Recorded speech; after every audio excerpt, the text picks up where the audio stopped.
Salut à vous, bien-aimés dans le Seigneur. Nous vous bénissons de la part de Dieu notre Père, par Jésus-Christ, le seul Seigneur, le seul Sauveur, celui qui est, qui était et qui revient bientôt, le Tout-Puissant, la manne cachée, le véritable, le témoin fidèle, l'Amen. La grâce vous soit encore accordée de la part de Dieu notre Père et de la part de Jésus-Christ notre Seigneur. Nous vous remercions pour votre intention. Et nous voulons par cette occasion donner un compte rendu de la mission concernant Butembo. Et pour rappel, pour ceux qui l'écoutent la première fois, Butembo est une ville située dans la province du Nord Kivu, en République démocratique du Congo, en RDC, dont la mission a été faite, disons, du 14 juin au 29 ou au 30 juin, on peut dire. Et dans ça, il faut compter les jours de voyage. Donc vraiment, le Seigneur s'est puissamment glorifié parmi nous. Le Seigneur nous a fortifié l'église là-bas, fortifié ceux qui ne connaissaient pas le Seigneur. Vraiment, il y avait vraiment la grâce du Seigneur qui nous accompagnait malgré la situation difficile qui se trouve là-bas dans le Nord Kivu, parce que c'est une zone à guerre, c'est une zone où il y a des rebelles, ou bien ce qu'on appelle les infiltrés, des combattants qui parfois enlèvent des gens, qui tuent des personnes, et qui s'oppose avec l'armée régulière du gouvernement en place. Donc c'est une zone assez sensible où les choses peuvent basculer à tout moment. Et Butembo est proche de Beni, c'est à Beni, il y a eu beaucoup de massacres. Dernièrement, il y a eu aussi des enlèvements, il y a des enlèvements en Butembo. Il y a plein de choses qui se font. Donc c'était une zone assez délicate. Ça nous a mis à cœur de la mission, principalement moi, d'y aller, d'apporter sa parole à son peuple, de fortifier l'église là-bas et d'apporter la parole à ceux qui ne le connaissent pas. Donc nous avons obéi, je suis pas seul, je suis avec des frères aussi, des bien-aimés qui m'accompagnent dans la prière et qui me soutiennent et qui voient aussi les choses comme le Seigneur le montre par rapport à cela. Donc la joie du Seigneur est notre force. Donc il avait déposé une grande joie dans notre cœur pour aller là-bas, pour annoncer sa parole et pour fortifier les bien-aimés et aider ses frères et sœurs. Donc nous sommes allés, je suis, comme j'ai dit, je suis pas seul, physiquement je suis allé seul, mais nous sommes allés parce que il y a toute l'église de Christ avec moi, les frères avec qui nous partageons le repas du Seigneur, nous partageons cette communion fraternelle, qui m'ont porté dans leur prière aussi, et qui m'ont accompagné et m'ont suivi tout au long de cette mission où on échangeait continuellement. Donc merci encore pour tout cela. Donc j'ai voyagé pour arriver à Butembo depuis la Suisse, j'ai voyagé pendant 2 jours. Donc, je suis quitté le vendredi 14 juillet. J'ai pris mon vol à 20h à l'aéroport de Genève. Après, je me suis arrêté à Vienne, en Autriche. De Vienne, je suis quitté de Vienne pour arriver à Addis Abeba. Donc, le vol qui passe toute la nuit pour arriver le matin, c'est à Addis Abeba. Et ce vol, déjà, premièrement, bien aimé dans le Seigneur, de Vienne pour Addis Abeba, l'avion, au lieu de quitter à 22h50, il est quitté à 5h30. Donc, dès qu'on est rentré dans l'avion, il a commencé à avoir un problème. L'avion ne décollait plus. L'avion avait une panne. On disait tous dans l'avion était prêt à décoller. Alors, le commandant de bord nous dit, non, on a un petit problème là, en 20 minutes, ça sera résolu. Bon, après 20 minutes, l'histoire n'est pas résolue.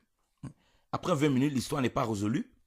Donc, je vous donne le compte rendu pas à pas pour que vous réalisez comment les choses sont passées. Après 20 minutes, l'histoire ne s'est pas résolue, le problème ne s'est pas résolu. Après, il dit non, d'ici 1 heure, on va résoudre. Il donne les informations. Après 1 heure, il n'y a pas de résolution. Bon, on nous dit que non, ils sont en train de regarder, ils vont nous dire. 2 heures après qu'ils ont essayé, ils nous disent, il faut sortir de l'avion, ils ont dû en train d'étudier le problème. Ça se voit on voit comment ça voit la frustration sur le visage des personnes. Donc, il est environ 1 heure du matin par là, une heure passée, qu'on sort les personnes de l'avion. On leur demande d'attendre. Vous imaginez, c'est les gros porteurs. Nous avons qui portent plus de 300 personnes. C'est les gros porteurs. Là. Donc les gens, ça se voit, l'énervement, la frustration. Donc on attend dehors. On attend là, au lieu d'embarquement, là, on attend. On nous a sortis tous de l'avion. Pendant ce temps, ils sont en train de regarder, on ne peut pas manger, on peut rien faire. Bon, ceux qui avaient des zéros sur eux pouvaient se le permettre. Donc, là, on était là, on attendait, c'était assez compliqué. Alors, on a attendu, on n'avait pas d'informations. Et chaque fois, on s'est demandé que si on a une information, on va vous dire.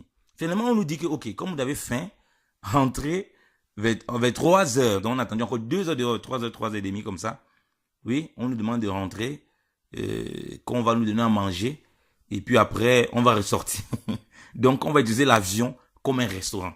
Pendant tout ce temps, j'ai communiqué avec d'autres bien-aimés pour expliquer la situation. Et bon, beaucoup de monde de prière parce que ça sentait vraiment compliqué. Et donc, on est rentré dans l'avion, très fatigué. J'ai commencé même pas à m'endormir. J'ai rencontré une sœur bien-aimée là-bas en Christ et que j'ai aussi partagé la parole, qui est de Goma, qui est toujours une ville voisine, ville proche, qui est un peu comme le chef-lieu de ce Nord Kivu, donc qui est une ville voisine de Butembo. Donc, on a partagé et tout ça. Donc après, dans l'avion, quand on voulait nous donner la nourriture, on n'avait pas dit que c'est résolu. Ah, vers 4h30, c'est là, apparemment, qu'on nous dit que le truc est résolu. Le problème est résolu. Apparemment, c'est un problème technique. Mais ils avaient commencé à donner à manger. Donc, on a fini de manger. Donc, les gens ont fini de manger. On a décollé peut-être vers 5h30. Ça se voyait que les gens étaient paniqués. Ils étaient stressés. Vous-même imaginez un avion. On vous l'a dit, c'est 20 minutes que pour réparer. Après, finalement, ça fait plus de 6 heures de temps pour qu'on répare une panne. Ça fait quand même flipper. Mais l'avion a décollé. Voilà. Nous, moi, j'étais dans la paix. Hein. Moi, je priais, mais j'étais tranquille. L'avion a décollé. Et on a quitté à 6 heures, donc 5h30, heure de Paris. Et puis, on est arrivé à Addis Abeba vers 12 heures. Heureusement pour moi, j'avais une correspondance à 15 heures pour arriver encore à 15 heures pour l'Ouganda, parce que on devait quitter, comme j'ai dit, on est quitté de Genève le vendredi soir. J'ai pris l'avion à 20 heures de Genève pour Vienne, donc Vienne en Autriche. Et là-bas, à Vienne, on devait prendre le gros porteur de Ethiopian Airlines qui devait nous prendre depuis Vienne jusqu'à Addis Abeba. Donc, il devait quitter à 23h50 par là pour arriver vers 6h moins à Addis Abeba. Ok, donc, ce n'était pas le cas. On a dû décaler à cause de cette panne. Mais heureusement pour moi, j'avais une correspondance qui est passée, qui avait. D'autres personnes, ils ont dû attendre le lendemain, le dimanche. Donc le samedi, à 15h, j'avais une correspondance. Mais on est arrivé vers 12h par là. Ça fait environ 6 heures de vol, 6h30. Quand on est arrivé, je peux vous dire, bien aimé dans le Seigneur, quand l'avion a déposé à Addis Abeba en Éthiopie, mais les clameurs, moi je n'ai jamais entendu dans l'avion, j'ai déjà pris le vol, j'ai jamais entendu des gens acclamer de cette façon. Donc le premier atterrissage, c'est vrai que le pilote était très bon, donc il a atterri la première fois, c'était vraiment soft, c'est-à-dire doux, c'était vraiment doux. Il a atterri, les gens acclamaient. Vous savez, quand il fait l'atterrissage, il fait un frein pour ralentir vraiment l'avion, où les ailes s'ouvrent un peu de cette façon, et puis ça ralentit vraiment l'avion, et puis après il commence à rouler tout gentiment. Donc ils ont acclamé quand l'avion atterri, les gens acclamaient. J'étais moi-même surpris. C'est là où vous voyez que les gens vivaient, ils n'étaient pas tranquilles dans l'avion durant le vol. Après, quand il a roulé, il a encore laissé placer en position pour qu'on puisse sortir. Les gens ont encore acclamé. J'ai dit waouh, c'était vraiment un vol assez compliqué. Donc voilà comment on a fait. On a pris, donc je suis arrivé à 15h, et puis j'ai pris mon vol. Je suis arrivé en Ouganda. Et en Ouganda, j'ai pris mon vol à 15h à Addis Abeba en Éthiopie. Je suis arrivé en Ouganda vers... j'ai pris mon vol, lui, vers 15h quelque chose. 15h30, ça fait environ 2 heures pour arriver en Ouganda. Donc, je suis arrivé en Ouganda parce qu'il y avait, je crois, 1 heure d'avance là-bas en Ouganda. Donc 1 heure de plus. Donc, l'heure locale n'est pas la même que Addis Abeba. Donc, je me rappelle plus très bien. Je sais pas si c'est la même ou bien c'est plus. Je crois que ça doit être plus 1 heure. Je suis arrivé vers 18h par là et il y avait le frère Petro, lequel avait le pasteur Petro. Nous avons beaucoup travaillé. C'est lui qui m'a beaucoup aidé aussi pour parler en Swahili. Si vous avez eu l'occasion de regarder les partages, les enseignements que nous avons fait, c'est lui qui interprétait, c'est lui. Donc c'est lui qui m'a cherché là-bas en Ouganda, il est venu me chercher. Il est venu me chercher vers 19h, 19h30 par là. On a pris la route depuis l'aéroport jusqu'à donc passant à l'aéroport Entebbe. Donc c'est près de, c'est à Kampala, on peut dire la capitale, mais ça prend environ 2 heures pour arriver à la capitale, vraiment à Kampala. On est arrivé à la capitale. Après arriver à la capitale vers 20h, on a cherché les voitures pour aller à la frontière entre l'Ouganda et puis le Congo du côté de la RDC du côté pour aller vers Butembo. Donc on appelle l'endroit la Kasindi, dans la frontière jusqu'à Kasindi, qui est au Congo. Donc on a pris à 20 h la voiture en Ouganda. On est à 22 h autant pour moi parce que c'est vers 20 h par là qu'ils sont venus me chercher. 19 h 30, on arrivé 21 h 30. On arrivé 21 h 30 à Kampala, qui est la capitale de l'Ouganda. Et puis on a pris notre voiture 22 h 22 h 30. On est arrivé 6 h 5 h 30, on a à la frontière, on a dormi un peu. Et puis on s'est levé, on a fait tout le nécessaire pour la frontière, on a traversé la frontière.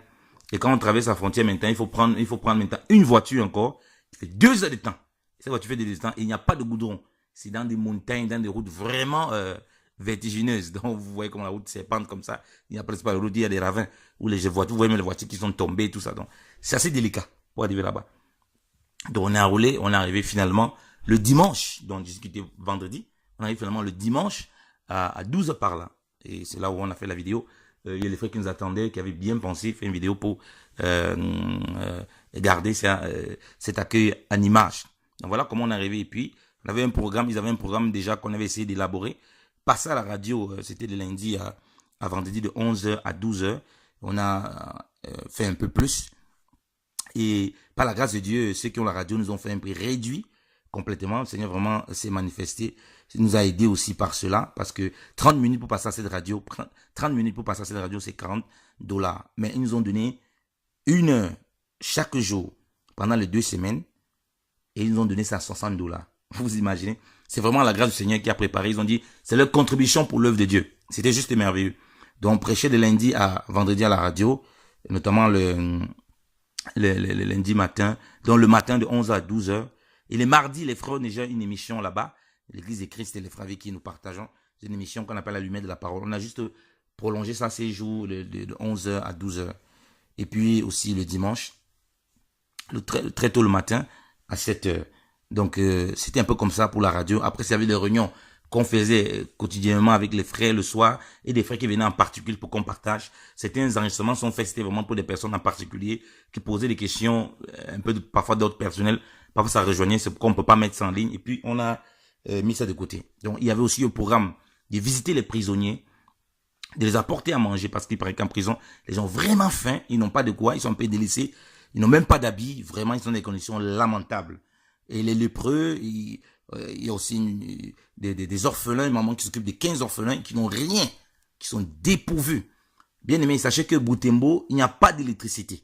Donc, pour que les gens aient la lumière, il faut qu'ils aient des panneaux solaires, il faut qu'ils aient les groupes électrogènes. Or, la ville est pauvre, il y a des gens vraiment pauvres. Donc, il n'y a pas d'électricité, vous imaginez.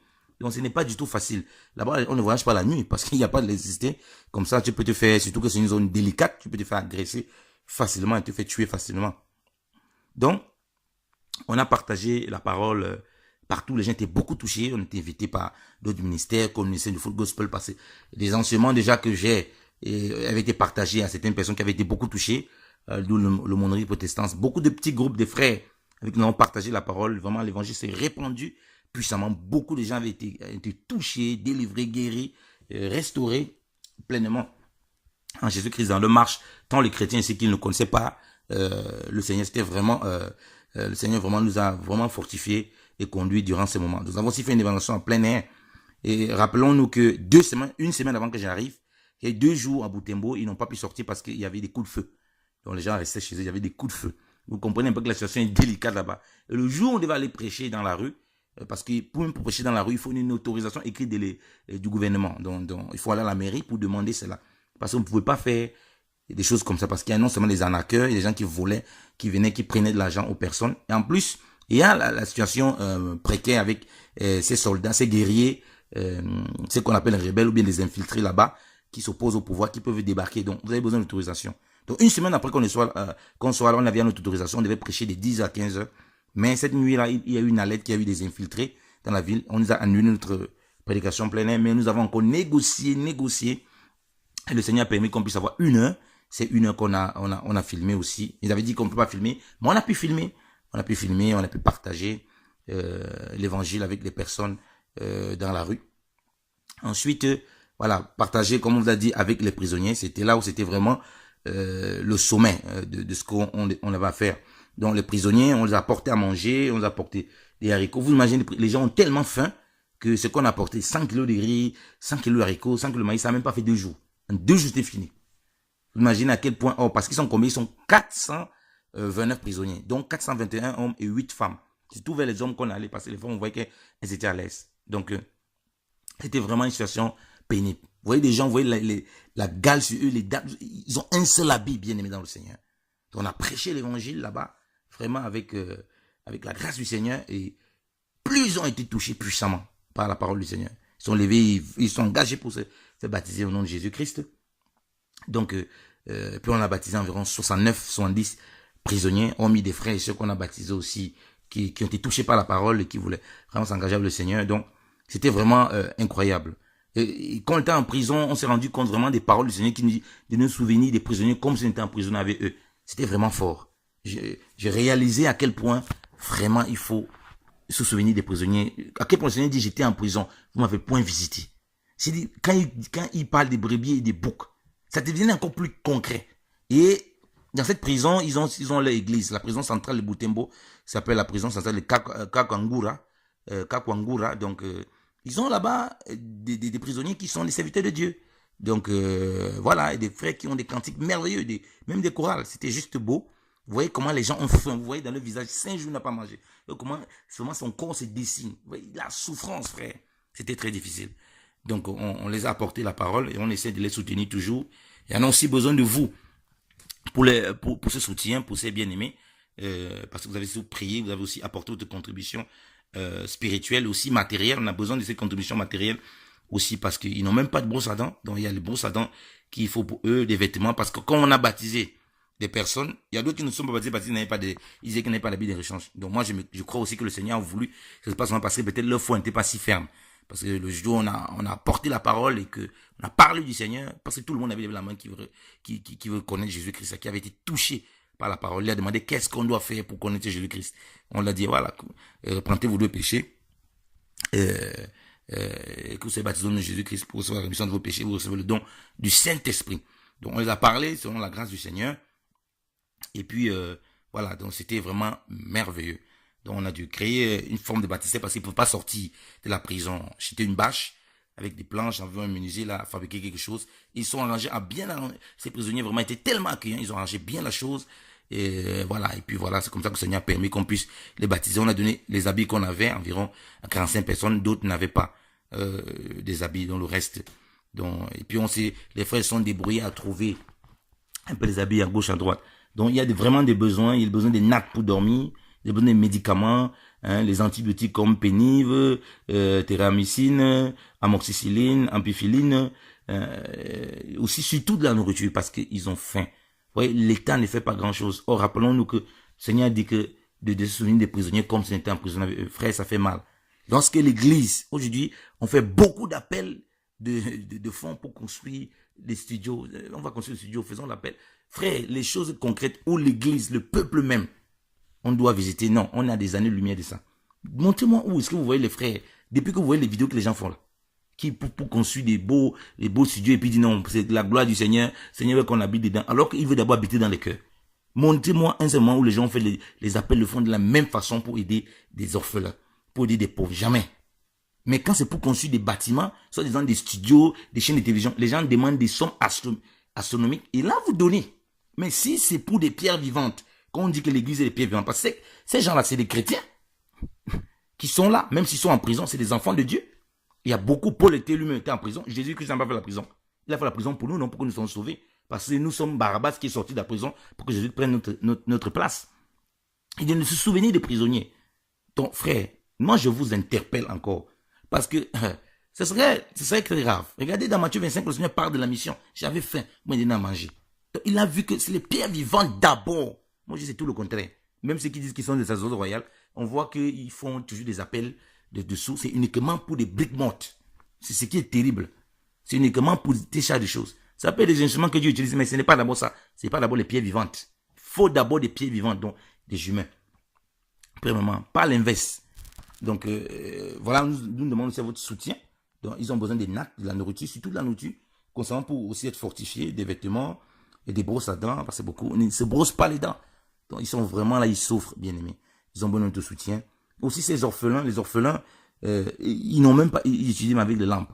Donc on aura besoin d'aider ces orphelins avec la structure que les frères ont là-bas, l'association dans le but d'aider l'association apostolat, d'aider ces orphelins qui manquent d'habits, manquent de nourriture et qui n'ont même pas la lumière pour pouvoir faire les trucs, dont les aider. Avec même peut-être un panneau solaire qui permet qu'ils aient la lumière, qu'ils puissent grandir dans la parole de Dieu, leur donner des billes pour enfants, leur donner de la nourriture, des vêtements, s'assurer qu'ils puissent voilà, se brosser aussi les dents, donner des brosses, tout ça. Voilà un peu comment nous voyons les choses. Nous ne voulons pas nous détourner. Le Seigneur nous a prévenu que j'avais faim, vous m'avez donné à manger. J'étais nu, vous m'avez vêtu. Hein. J'étais malade, vous m'avez visité. J'étais en prison, vous êtes venu vers moi. Bien aimé, c'est la mission que le Seigneur nous a donnée. Donc nous supplions par la grâce du Seigneur de comprendre ces choses-là et vraiment de se souvenir. J'ai réalisé ces paroles vraiment de façon encore beaucoup plus profonde en étant là-bas. On ne peut pas faire l'inverse. Il faut d'abord qu'on investisse sur ces êtres humains, tant ceux qui ne connaissent pas le Seigneur pour qu'ils le connaissent spirituellement et physiquement. Donc voilà, que le Seigneur soit abondamment béni. En prison, on n'a pas le droit normalement de prendre des vidéos ou bien des photos, tout ça. On nous a permis de prendre un audio, mais malheureusement, les téléphones qu'on a pu prendre, parce qu'on n'a pas le droit d'entrer aussi avec le téléphone. Le téléphone qu'on a pu prendre, la qualité de l'audio était pas très bonne, est vraiment mauvaise, mais on va voir si on va mettre à disposition aussi pour que les frères, peut-être il y a des gens qui peuvent prendre cet audio-là, après ils le perfectionnent, ils rendent le son meilleur, je n'en sais rien. Mais je vais mettre ce son à disposition. La qualité du son n'est pas très bon, mais on va faire avec le jour où on a prêché. Mais le Seigneur a permis que le jour où on les baptisait, parce que c'était quelques jours après, qu'on puisse avoir quelques photos. Peut-être on va pas le mettre publiquement, ou bien on va griser la face des prisonniers. Et même les vidéos qu'on a, on peut pas aussi les publier comme ça. Il faut aussi préserver la vie comme ça aussi. Et aussi parce que c'est des responsables de la prison nous font comprendre que c'est eux qui auront des problèmes si jamais il y a des choses comme ça. Parce que ce serait comme si non, ils ne font pas le gouvernement ne fait pas son travail. Donc ce serait mal perçu. Donc n'oublions pas ce que la parole du Seigneur nous dit dans Hébreux 13. Souvenons-nous des prisonniers. Comme s'ils étaient emprisonnés, ceux qui sont maltraités comme faisant un même corps avec eux. Le Seigneur n'a pas défini si les prisonniers étaient des bons ou des mauvais. Ça doit nous interpeller, bien aimés. Des pauvres, des orphelins. Investissons pleinement là-dedans, bien aimés dans le Seigneur. Pour que devant le Seigneur, quand il va dire, j'avais faim, il m'a donné à manger, on peut dire, oui, Seigneur, on t'a donné à manger. Oui. Les brebis du Seigneur, c'était tellement leur nature qu'ils ne se rendaient même pas compte quand ils faisaient du bien. Ne inversons pas les choses. Donc, je vous en prie, commencez, vous qui aimez aussi, vous là qui avez des dons, à vous rappeler de cela. Parce que c'est très grave. Lisez ces paroles du Seigneur, c'est très interpellant. Lorsqu'il parle des œuvres qui doivent accompagner ceux qui sont ses brebis, ceux qui entendent sa voix, ceux qui marchent avec lui, c'est ça qu'il identifie premièrement. C'est 6 missions qu'il a données. Pour encore lire Matthieu 25, le Seigneur va vous conduire en toutes choses. Donc, que le Seigneur vous bénisse abondamment. Merci pour votre contribution. Merci pour toutes vos paroles d'encouragement à tous ceux qui nous ont soutenus, qui ont contribué. Ça n'a pas été facile. Nous sommes retournés je suis retourné en tout cas, moi, le vendredi, à partir de 14h, le vendredi 28. Et le frère Petro m'a conduit jusqu'à l'aéroport. Après, il a pris parce que lui, il est à Nairobi, au Kenya. Peut-être le Seigneur permettra qu'on a aussi là-bas pour annoncer la parole. Il est au Kenya, principalement dans la ville qu'on appelle Nairobi. Donc, il est là-bas pour faire l'œuvre du Seigneur aussi en tant que missionnaire. Donc, peut-être on ira là-bas, le Seigneur conduit toutes choses. Et puis, la rentrée, il est aussi arrivé en bon état. Et sachez que le retour n'a pas été facile, parce que sur la route, surtout en Ouganda, le chauffeur conduisait tellement mal qu'il a failli faire l'accident 2 fois. Donc, le Seigneur m'avait quand même prévenu à la veille, pendant que je dormais, qu'il devait avoir un problème avec ce chauffeur. Donc, j'étais assis devant. Et puis, j'ai parlé à ce chauffeur de faire attention. Maintenant, s'il ne comprend pas, c'est son problème. Mais on est arrivé très bien en Ouganda. Et puis, on a pu dormir, prendre notre vol. J'ai pu prendre mon vol tranquillement, arriver en Suisse par la grâce du Seigneur. Donc, voilà comment la mission s'est passée. Et nous allons continuer à suivre, comme on a dit, ces orphelins et ces lépreux qui ont écouté l'évangile. Les lépreux, on les a aussi soutenus, on les a donné de quoi se vêtir, de quoi manger, surtout de quoi manger. Ils sont abandonnés. Pour l'histoire des lépreux, il faut comprendre que ils avaient des appartements, des maisons qui avaient été données par certains chrétiens. Ces chrétiens-là sont morts, ils n'étaient plus. L'église qui gérait ces choses a enlevé tous ces biens. Donc les lépreux là ont été jetés comme ça dans la rue. C'est quand même terrible. ce que les gens sont capables de faire. Parce que ces églises-là veulent utiliser la terre de ces lépreux-là pour faire leur propre projet. C'est quand même terrible ce qui se passe. Donc les gens souffrent vraiment, bien aimés, Seigneur. Souvenons-nous de leur souffrance en action, en vérité. Pas simplement en parole. Mais on mettait la main dans la pâte pour aider. Même si on met petit, pour voir des orphelins, pour leur donner de quoi manger, pour voir des prisonniers, ceux qui ont faim. Même si on n'a pas besoin de beaucoup. Donc on attire encore votre attention là-dessus. Sur ces paroles simples et pratiques du Seigneur. Donc que le Seigneur vous bénisse abondamment. La grâce du Seigneur soit avec vous. La grâce et la paix de Christ vous accompagnent en toutes choses. Au nom de Jésus-Christ de Nazareth, toute la gloire revient à notre Seigneur pour toute cette œuvre. Et merci encore à tous pour votre participation. Au nom de Jésus-Christ de Nazareth. Amen.